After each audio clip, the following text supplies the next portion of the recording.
বাড়িতে বসে থেকেই এই ধরনের ছোট্ট একটা বিজনেস শুরু করতে পারো। এই বিজনেসটা শুরু করার ফলে কিন্তু ভালোই একটা মোটামুটি যারা হাউস ওয়াইফ আছো তাদের ইনকামটা হয়। তো এই বিজনেস করার জন্য তোমাদের কি কি টিপস ফলো করতে হবে সমস্ত কিছুই আজকের ভিডিওতে শেয়ার করছি। আর যে কেকগুলো রেডি করব তাদের প্রাইসিং কত হলো, কস্টিং কিভাবে রাখবো, কিভাবে সেল করব, সমস্ত কিছু ডিটেলসের সাথে আজকের ভিডিওতে শেয়ার করছি। তো আজকে তোমাদের কাছে বেন্টো কেকের একটা টিউটোরিয়াল নিয়ে চলে এসেছি সম্পূর্ণ বিজনেস আইডিয়া নিয়ে। আর বেন্টো কেক রেডি করার জন্য কটা ডিমে কতগুলো বেন্টো কেক রেডি হয় সমস্ত কিছু ডিটেলসের সাথে একদম নতুন বন্ধুরা যাদের কাছে ওটিজি নেই তারা কিন্তু গ্যাস ওভেন থেকে এইভাবে বিজনেসটা শুরু করতে পারো। তো শুরুতেই তোমরা কড়াইটাকে কি করবে, খুব ভালো করে প্রিহিট করে নেবে। তো প্রিহিট করার জন্য আমি এখানে কড়াইয়ের মধ্যে কিছুটা পরিমাণে লবণ দিয়ে ঢাকনা কভার করে মিডিয়াম ফ্লেমে রেখে দেবো 5 মিনিটের জন্য। ততক্ষণে চলো শুরু করে দিই কেকের কাজ। আর এখানে আমি ডিম নিয়েছি, এক একটা ডিমের কিন্তু ওয়েট এক এক রকম হয়। প্রথম ডিমটা হলো 68 গ্রাম, তারপরে ডিমটা দেখো তোমার 58 গ্রামের মতো। এরপর এক এক করে দুটো ডিম একটা বাটির মধ্যে ফাটিয়ে নিয়ে নিলাম। তার মধ্যে অ্যাড করে দেবো ক্রিম অফ টাটার। ক্রিম অফ টাটারের পরিবর্তে কিন্তু তোমরা এখানে লেবু রস অ্যাড করতে পারো, 5 ড্রপ কিংবা 5 ড্রপ ভিনিগার অ্যাড করতে পারো।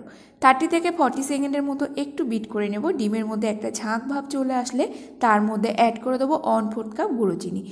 এই ডিমের ফোমের মধ্যে গুঁড়ো চিনিটা অবশ্যই অ্যাড করবে, তার ফলে কিন্তু চিনিটা খুব তাড়াতাড়ি মেল্ট হয়ে যায়। চিনি গুঁড়ো অ্যাড করার পর ইলেকট্রিক বিটারের স্পিড হাই করে দেবো। 2 মিনিটের মতো বিট করে নিলেই তোমরা খেয়াল করে দেখবে চিনিটা গলে নিয়ে গেছে। এরপর একটা বাটির মধ্যে নিয়ে নিচ্ছি কিছুটা পরিমাণে ঠান্ডা জল। তো এখানে রুম টেম্পারেচারের জলটাও তোমরা ব্যবহার করতে পারো, আমি ফ্রিজের ঠান্ডা জলটাই ব্যবহার করছি। তারপর এর মধ্যে দিয়ে দেবো হাফ টিএসপি মতো কেক জেল। কেক জেলের সাথে 1 টিএসপি জল দিয়ে দেবো। তো আমি হাফ টিএসপি করে দুবার অ্যাড করছি। এরপর ইলেকট্রিক বিটারের সাহায্যে বিট করে নেব হাই স্পিডে। 4 থেকে 5 মিনিট হাই স্পিডে বিট করে নেব ডিমের ফোমের মধ্যে, যতক্ষণ না কেক জেলটা খুব ভালো করে ডিমের ফোমের মধ্যে কেক জেলটা মিশে গেছে কিনা সেটা কি করে বুঝবে। দেখো এখানে ডিমের ফোমের আকারটা কিন্তু অনেকটাই গাঢ় হয়ে যাবে আর খুব সুন্দর একটা সফট ব্যাটার তৈরি হবে। আর এইভাবে যদি আমরা উঁচু করে ধরি তাহলে এর যে পিকটা তৈরি হচ্ছে সেটা কিন্তু নিচের দিকে পড়ে যাচ্ছে। তো এরকম একটা অবস্থায় আমরা বিটিংটা বন্ধ করে দেবো। এরপর এক এক করে অ্যাড করে দেবো শুকনো উপকরণ। এখানে 1/4 কাপ অ্যান্ড 1 টেবিল চামচ ময়দা দিয়ে দিলাম। তারপর দিলাম 2 টেবিল চামচের মতো কোকো পাউডার। অ্যাড করে দেবো সামান্য 1 চুটকি লবণ। তার সাথে অ্যাড করব 1 TSP baking powder and 1 TSP vanilla powder. এরপর সমস্ত শুকনো উপকরণ চেলে নেব। আর এখানে কেকের মধ্যে কিন্তু কোনো প্রকার বেকিং সোডা ব্যবহার করব না, যেহেতু এখানে কেক জেল ব্যবহার করছি। যদি তোমরা এখানে কেক জেল ব্যবহার না করো তাহলে তোমরা এখানে হাফ টিএসপি মতো বেকিং সোডাটা শুকনো উপকরণের সাথে মিক্সড করে দিয়ে ভালো করে চেলে নেবে। তো এখানে শুকনো উপকরণগুলো চালা হয়ে গেছে। এরপর একটা হ্যান্ড উইস্কারের সাহায্যে শুকনো উপকরণটা ডিমের ফোমের মধ্যে খুব ভালো করে মিক্স করে নেব। খুব একটা মিক্স করার এখানে প্রয়োজন নেই, আমরা ফিনিশিংয়ে ইলেকট্রিক বিটারের সাহায্যে একটু বিট করে নেব। এরপর চলো এক এক করে এর মধ্যে অ্যাড করে দেবো এসেন্স। তো প্রথমে দিয়ে দিলাম 1/4 টিএসপি চকলেট অ্যারোমা, তারপরে দিয়ে দেবো chocolate essence 1/4 TSP, milk essence এখানে অ্যাড করব হাফ টিএসপি। আর এখানে ভ্যানিলা পাউডার ব্যবহার করেছি, তার জন্য আমি আর এসেন্স ব্যবহার করলাম না। তারপর দিয়ে দিলাম 5 টেবিল স্পুনের মতো রিফাইন তেল। এরপর সমস্ত শুকনো উপকরণ ইলেকট্রিক বিটারের সাহায্যে খুব লো স্পিডে বিট করে নেব একদম আলতো হাতে। আর বাটি সাইডে যে মিক্সচারগুলো লেগে আছে সেটা একটা স্প্যাচুলার সাহায্যে টেনে এনে মাঝখানে করে নিয়ে আবারও বিট করে নেব। এখানে বেন্টো কেকের স্পঞ্জ বানানোর জন্য ব্যাটারটা কিন্তু সম্পূর্ণ রেডি হয়ে গেছে। আর ইলেকট্রিক বিটারের সাহায্যে বিটিং যারা না করতে চাও নর্মাল কিন্তু স্প্যাচুলার সাহায্যে বিট করে নিতে পারো। আর এই দুটো ডিম দিয়ে স্পঞ্জ তৈরি করতে কত টাকা খরচ পড়ে, দুটো ডিম দিয়ে যদি আমরা স্পঞ্জ রেডি করি সমস্ত কিছু হিসাব করে এখানে 32 টাকার মতো কিন্তু আমাদের খরচ পড়েছে। অনেক সময় কি হয় এরিয়া অনুপাতে কিন্তু ম্যাটেরিয়ালের দামটা একটু বাড়ে। তো চলো প্রিহিট করা কড়াইয়ের মধ্যে প্রথমে একটা বাটি রেখে দেবো। তো এখানে নিয়েছি 4 ইঞ্চি বাটি আর অন্য একটা বাটি নিয়েছিলাম এখানে 5 ইঞ্চি। তো 5 ইঞ্চি শেপের যে মোলটা আমরা এখানে ব্যবহার করছি সেটাকে রাখবো প্রিহিট করা ওটিজির মধ্যে। তো দুটো টিন আমি 2 জায়গায় রেখে বেক করে নিলাম। কেকগুলো যতক্ষণে বেক হচ্ছে ততক্ষণে দেখে নিই কেক রেডি করার জন্য কতটা পরিমাণে হুইপ ক্রিম লাগবে। বেন্টো কেক রেডি করার জন্য এখানে আমি হুইপ ক্রিম নিয়ে নিচ্ছি 150 গ্রামের মতো। আর একদম লিকুইড ক্রিম, ক্রিমের মধ্যে কিন্তু কোনো বরফ নেই আর ক্রিমটা সম্পূর্ণ ঠান্ডা। এই 150 গ্রাম ক্রিম দিয়ে কটা বেন্টো কেক রেডি হবে সেটা তোমাদের ভিডিও শেষেই জানাচ্ছি। এরপর চলো তৈরি করব চকলেট গানাশ। তো এখানে আমি 70 গ্রামের মতো ডার্ক চকলেট নিয়েছি, 2M কোকো ব্র্যান্ডের ডার্ক চকলেট ব্যবহার করছি। তারপর এর মধ্যে অ্যাড করে দেবো জল তো এখানে আমি 30 গ্রামের মতো জল ব্যবহার করছি। জলের পরিবর্তে কিন্তু তোমরা এখানে আমুলের ফ্রেশ ক্রিম কিংবা হুইপ ক্রিম ব্যবহার করতে পারো। তার মধ্যে দিয়ে দিলাম 5 গ্রাম মানে 1 TSP কোকো পাউডার। এরপর সমস্ত উপকরণ মাইক্রো ওভেনে 30 সেকেন্ড করে মাইক্রোওয়েভ করলেই কিন্তু আমাদের 1 মিনিটের। আর যাদের কাছে মাইক্রো ওভেন নেই তারা কিন্তু ডবল বয়লার মেথড কিংবা গ্যাস ওভেনের উপরে মোটা তলাযুক্ত কোনো প্যান রেখে তার মধ্যে সমস্ত চকলেটের মিক্সারটা দিয়ে কিন্তু তোমরা চকলেট গানাশ রেডি করে নিতে পারো। এরপর চলো কেক চেক করে নিই। তো আমি এখানে 20 মিনিট পর কেক চেক করে নিচ্ছি কেকটা ঠিকঠাকভাবে বেক হয়েছে কিনা। টুথপিক যদি একদম ক্লিন আসে তাহলে কেকটা একদম পারফেক্ট বেক হয়ে গেছে, আর যদি ক্লিন না আসে তাহলে আরও 5 মিনিটের জন্য কিন্তু তোমরা ঢাকনা কভার করে বেক করে নিও। তো এখানে কেকগুলো মোটামুটি ঠান্ডা হয়ে গেছে, তারপর এক এক করে টিন থেকে ডিমোল্ড করে নিলাম। এরপর চলো এক এক করে কেকগুলো ওয়েট করে নেবো কেকের কত গ্রাম হয়েছে। তো এখানে যে ছোটো কেকটা ওয়েট হয়েছে সেটা হলো 80 গ্রাম, আর সেকেন্ড কেকের ওয়েট হয়েছিল 140 গ্রাম, মানে টোটাল এখানে দুটো কেকের ওয়েট দাঁড়িয়েছে 220 গ্রামের মতো। তো এরপর চলো এক এক করে কেকগুলো কেটে নেব। তো যেহেতু আমরা বেন্টো কেক রেডি করব তার জন্য বেন্টো কেকের বক্সের সাইজ কিন্তু 5 ইঞ্চি হয়, আমাদের চাই 4 ইঞ্চি কেক টিনের একটা কেক। তো বড় কেকটাকে এইভাবে কেটে নিলাম। তো বড় কেকটা থেকে টোটাল আমাদের 4টে পিস কিন্তু বেরোবে। এই সাইডের যে পার্টটা আছে এটাও কিন্তু আমরা কেকের মধ্যে ব্যবহার করব। এখানে কোনো পার্ট কিন্তু ফেলে দেওয়ার নয়। তো প্রতিটা পার্ট এইভাবে আলাদা আলাদা করে কেটে রেখে দেবো। এরপর কেকের সাইডে দুটো মার্ক করে নিয়ে ব্রেড কাটার নাইফের সাহায্যে একদম ইকুয়ালি কেটে নেব। তাহলে এই কেকটা থেকে আমাদের 3টে কেকের স্পঞ্জের টেক্সচারটা একটু কাছ থেকে তোমরা দেখে নাও, একদম কিন্তু হুবহু বেকারি স্টাইলে বার্থডে কেকের স্পঞ্জ কিন্তু তৈরি হয়েছে। তো আজকে যে তোমাদের পার্টিকুলার একটা মেজারমেন্ট দিলাম তার সাহায্যে কিন্তু তোমরা 1 পাউন্ডের একটা বার্থডে কেকের স্পঞ্জ রেডি করে নিতে পারবে। তো কেকগুলো দেখো আমি টোটাল 2টো ডিম দিয়ে 3টে বার্থডে কেকের স্পঞ্জ এখানে রেডি করেছি। দুটো হবে বেন্টো কেক আর একটা হবে 1/2 পাউন্ডের কেক। এরপর একটা বোতলের মধ্যে কিছুটা জল আর তার মধ্যে 1/4 TSP কোকো পাউডার অ্যাড করে একটা জল রেডি করে নিলাম। আর এরপরে যে দুটো বেন্টো কেক রেডি করব টার্ন টেবিলের উপরে দুটো কেক আমি এইভাবে নিয়ে নিয়েছি। প্রতিটা কেকের স্পঞ্জ কোকো পাউডারের জল দিয়ে সোক করে নেব। তোমরা চাইলে কিন্তু নর্মাল জল দিয়ে সোক করে নিতে পারো। আর প্রতিটা স্পঞ্জের উপরে দিয়ে দেবো 1 TSP করে করে চকলেট গানাশ। এর ফলে কিন্তু চকলেট কেকের টেস্ট খুব সুন্দর আসে।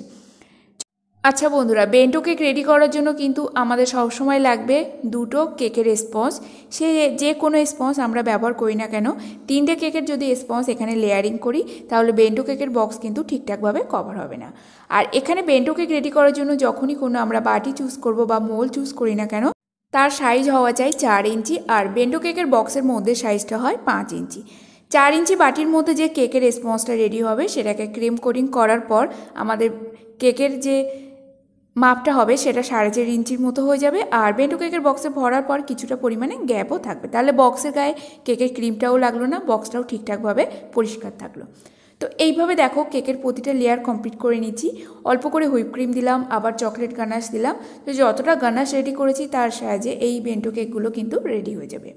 তো এইভাবে ইনসাইড ফিলিং করলাম। আর ইনসাইড ফিলিংয়ের মধ্যে চাইলে কিন্তু তোমরা সামান্য হোয়াইট চকো চিপস বা ডার্ক চকো চিপস অ্যাড করতে পারো, এক্ষেত্রে কিন্তু কোনো একটা কস্ট বাড়বে না। এরপর চলো প্রতিটা কেক ক্রাম কোটিং করে নেব। তো প্রথম একটা কেক ভালো করে ক্রাম কোটিং করে নেব। যখনই আমরা কেকের কাজ করব অবশ্যই কিন্তু ক্রাম কোটিংটা করে নেব। ক্রাম কোটিং করে নিলে পরবর্তীতে যে ক্রিমটা লাগাবো সেটা কিন্তু খুব সুন্দরভাবে সেট হবে। আর এখন যেহেতু আমাদের সামার সিজন চলছে, ক্রাম কোটিং করেই কেকটাকে মোটামুটি 20 থেকে 30 মিনিটের জন্য নর্মাল ফ্রিজে রেখে একদম চিল্ড করে নেব। তাহলে পরে যে ফাইনাল আইসিংয়ের ক্রিমটা লাগাবো সেটা প্রথম কেকটা ক্রাম কোটিং করা হয়ে গেছে, এরপর রেখে দেবো ফ্রিজে ঠান্ডা হওয়ার জন্য। এরপরে সেকেন্ড যে কেকটা ছিল সেটাকে ক্রাম কোটিং করে ফাইনাল আইসিং করে নিয়েছি। আর যতটুকু চকলেট গানাশ বেঁচেছিল কেকের উপরে অল্প করে ছড়িয়ে দেবো। আর এই ধরনের কেকগুলোর মধ্যে অল্প একটু চকলেট গানাশ হলেও কিন্তু কেকের ডেকোরেশন হয়ে যায়। যতটা গানাশ আছে কেকের উপর পোর্শনটা একদমই কভার হয়ে যাবে। আর টপের সাইড থেকে একটু যে গানাশ নিচের দিকে নেমে আসবে সেটাকে একটা স্ক্রেপার বা ATM কার্ডের সাহায্যে একটু টেনে নিলে সাইড পোর্শনের ডিজাইনটা চলে আসবে। এই বেন্টো কেকগুলো সাইডের ডিজাইনটা কিন্তু খুব একটা দেখা যায় না, বেসিক্যালি উপরের ডিজাইনটাই খুব একটা ম্যাটার করে এখানে। আর বেন্টো কেকের একটু আনফিনিশিং পার্ট হলেও কিন্তু কোনো অসুবিধা হয় না। এরপর চলো এই কেকটাকেও আমি তুলে নিচ্ছি একটা টিনের উপরে, এইভাবে ফ্রিজে রেখে দেবো ঠান্ডা হওয়ার জন্য। ততক্ষণে চকলেটটাও সেট হয়ে যাবে, তারপরে আমরা আলাদা ডেকোরেশন করে নিতে পারি। বেঁচে যাওয়া কেকের স্পঞ্জ এইভাবে ভালো করে ক্লিনিং র্যাপের সাহায্যে র্যাপ করে নর্মাল ফ্রিজে রেখে দিলে যে কেকের স্পঞ্জটা আছে সেটা কিন্তু ময়েস্ট থাকবে। আর যদি ওপেন ফ্রিজে রেখে দেওয়া হয় তাহলে কেকের স্পঞ্জটা কিন্তু শক্তভাব চলে আসে। চলো তৈরি করে নেব শ্যাওলা কালার। তো তোমরা যদি গ্রিন কালারের মধ্যে সামান্য একটু ব্ল্যাক কালার মিক্সড করেও কিন্তু শ্যাওলা কালারটা রেডি করে নিতে পারো। যেহেতু আমার হাতের কাছে গ্রিন কালারটা ছিল না, সেই জন্য এখানে ইয়েলো কালার আর ব্লু কালার দুটো মিক্সড করে প্রথম একটা বেসিক যে গ্রিন কালারটা হয় সেটাকে রেডি করে নেব। তারপর এই কালারটাকে আরও ডার্ক করার জন্য এখানে লাগবে ব্লু কালার। এর মধ্যে কিন্তু আর ইয়েলো কালারটা ব্যবহার করব না। তো ব্লু কালার মিক্সড করে দেখবে একদম একটা ডিপ গ্রিন কালার ভাবটা চলে আসবে। আর সেটাকে কালচে ভাব আনার জন্য এর সাথে 1 থেকে 2 ড্রপের মতো যদি ব্ল্যাক কালার অ্যাড করা যায় তাহলে কিন্তু একটা শ্যাওলা কালার চলে আসে। তো যে কালারটা আমাকে কাস্টমার পিক পাঠিয়েছিল ঠিক সেরকম ধরনের কিন্তু আমি কালারটা এখানে নিয়ে এসেছি। আজকে যে কালারগুলো আমি ব্যবহার করেছি সমস্ত কালারই বেকারস ভিলা কোম্পানির। তো ইয়েলো কালারটা ছিল লিকুইড কালার আর বাকি কালারগুলো সবই জেল কালার। আর এইভাবে কালার মিক্সড করার ফলে অনেক সময় কি হয়, হুইপ ক্রিমটা মেল্ট হয়ে যায়। প্রচণ্ড গরমে তোমরা কিন্তু এই টিপসটা অবশ্যই ফলো করবে। একটা বাটির মধ্যে তোমরা কিছুটা পরিমাণে বরফ জমিয়ে ডিপ ফ্রিজে রেখে দেবে। যখনই কালার মিক্স করতে হবে সেই বরফ বাটির উপরে একটা বাটি বসিয়ে হুইপ ক্রিম আর কালারটা এইভাবে মিক্স করতে থাকবে। একটা সময় দেখবে তোমাদের যে ক্রিমটা একদম মেল্ট হয়ে যায় সেই ভয়টা কিন্তু থাকবে না। আর যদি একদমই মেল্ট হওয়ার ভয় থাকে তাহলে কালার মিক্সড হয়ে গেলে ক্রিমের বাটিটা তোমরা 10 থেকে 15 মিনিটের জন্য নর্মাল ফ্রিজে রেখে দেবে। আর কেকটাকে কিন্তু তোমরা সম্পূর্ণ ঠান্ডা করে নেবে ক্রাম কোটিং এর। আজকের ভিডিওতে বন্ধুরা তোমাদের কাছে শুধু দুটো বেন্টো কেকের ডেকোরেশন দেখালাম। বাকি যে নেক্সট কেকটা আছে সেটার সাহায্যে 1/2 পাউন্ডের একটা কেক ডেকোরেশন আছে, সেটা অন্য একটা ভিডিওতে শেয়ার করব। এরপর আসা যাক কেকের কস্টিং। এই টোটাল কেকটা বানাতে আমার খরচ পড়েছে 130 টাকা থেকে 35 টাকার মতো। আর একটা বেন্টো কেক আমি সেল করেছি 200 টাকা করে, বা তোমরা কিন্তু 180 টাকাতেও সেল করতে পারো। সেটা কাস্টমার হিসাবে তোমরা দামটা আপ ডাউন করে নিতে পারো। এরপর কেকগুলো আমরা বিক্রি করব কি করে, কেকের অর্ডার কি করে নেব। আমাদের যে বিভিন্ন ধরনের বন্ধু আছে, পাড়া প্রতিবেশী আছে, তাদের কাছে কিন্তু তোমরা বলতে পারো যে আমি একটা কেকের বিজনেস করি। এরপর তোমরা ছোট ছোট দোকানে নিজেদের প্রোডাক্টগুলো ধরাতে পারো। কারণ তোমাদের প্রফিট আর যে বিক্রি করবে তার প্রফিটটা দেখিয়েও কিন্তু ছোট ছোট দোকানে নিজেদের প্রোডাক্টগুলো সেল করতে পারো। তো আজকের ভিডিওটি কেমন লাগলো বন্ধুরা অবশ্যই কিন্তু কমেন্ট করে জানিও। ভিডিওটি ভালো লেগে থাকলে লাইক, কমেন্ট, শেয়ার, সাবস্ক্রাইব। বন্ধুরা দুটো ডিমের সাহায্যে বেন্টো কেক কিন্তু 3টে স্পঞ্জ রেডি হয়।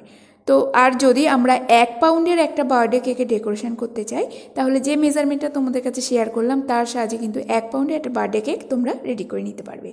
তো আজকের মতো ভিডিওটি এখানে শেষ করব। দেখা হবে নতুন একটা পর্বে। ততক্ষণ সবাই ভালো থাকবে, সুস্থ থাকবে। আর আজকের রেসিপিটা বা কেক টিউটোরিয়ালটা তোমাদের কেমন লাগলো অবশ্যই কিন্তু কমেন্ট বক্সে কমেন্ট করে জানাবে।